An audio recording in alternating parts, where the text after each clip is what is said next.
Hello, Dave Reed here.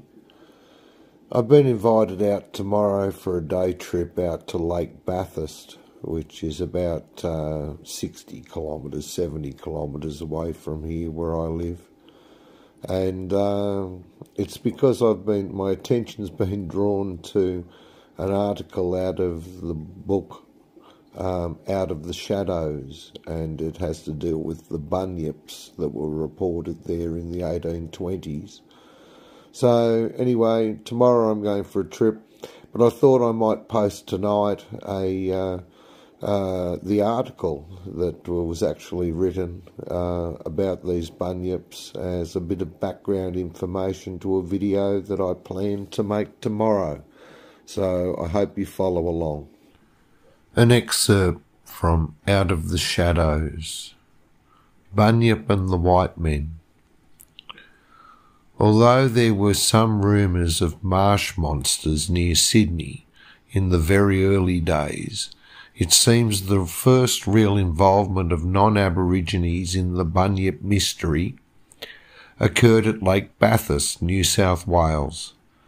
On the 5th of April 1818, the day after they discovered the lake, which is 40 kilometres south of the present site of Goulburn,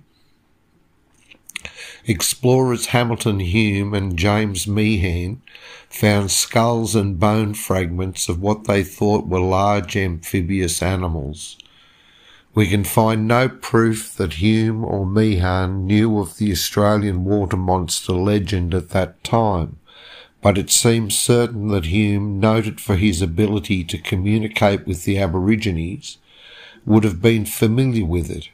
Strange to relate, however, the explorers apparently did not carry the bones back to Sydney because 3 years later the Philosophical Society of Australasia offered to pay Hume's expenses if he would return to Lake Bathurst to obtain a skull or skin of the beast.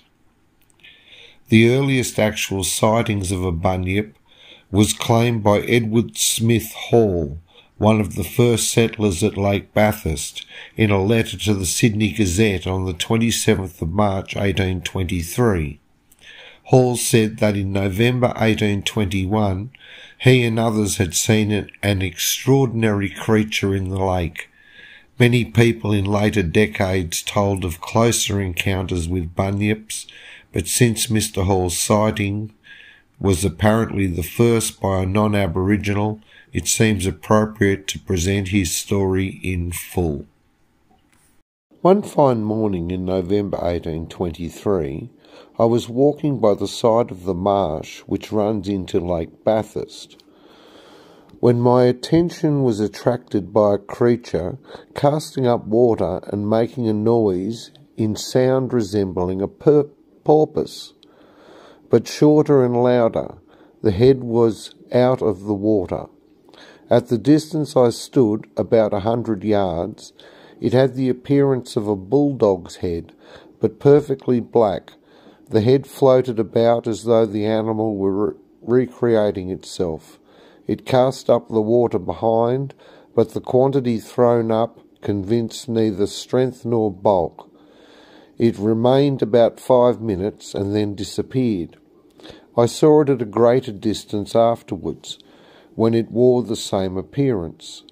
One night my overseer placed a cart in the marsh and in the morning got into it armed with a musket, very heavily charged with pieces of lead. The creature appeared at daylight and the man fired. He saw the creature rise and lie at full length on the reeds, about 5 feet long, but his shoulder was in such excruciating pain from the recoiling of the musket that he involuntarily shut his eyes from the agony, and when he opened them the creature had just turned over and disappeared. Numbers of them have been seen since, but never shot at.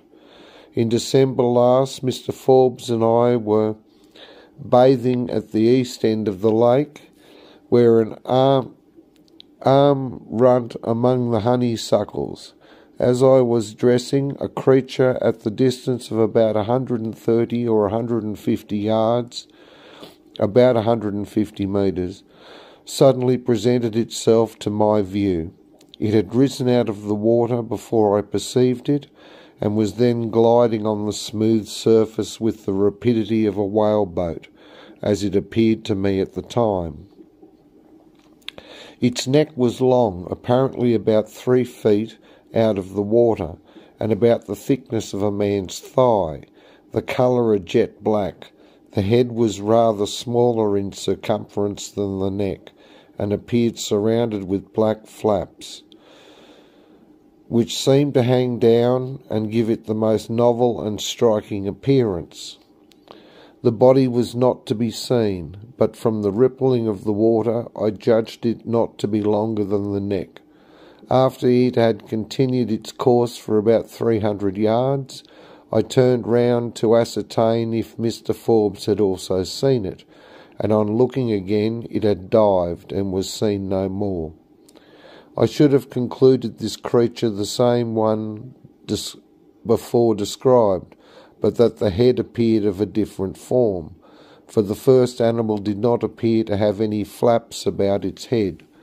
Nevertheless, I was never near enough to see sufficiently distinctly as to this and other particulars. One thing is curious: the natives of the lake and its neighbourhood can never be prevailed upon to go near the marsh, and describe this creature as having formerly taken their children into the water. They call it in our tongue devil.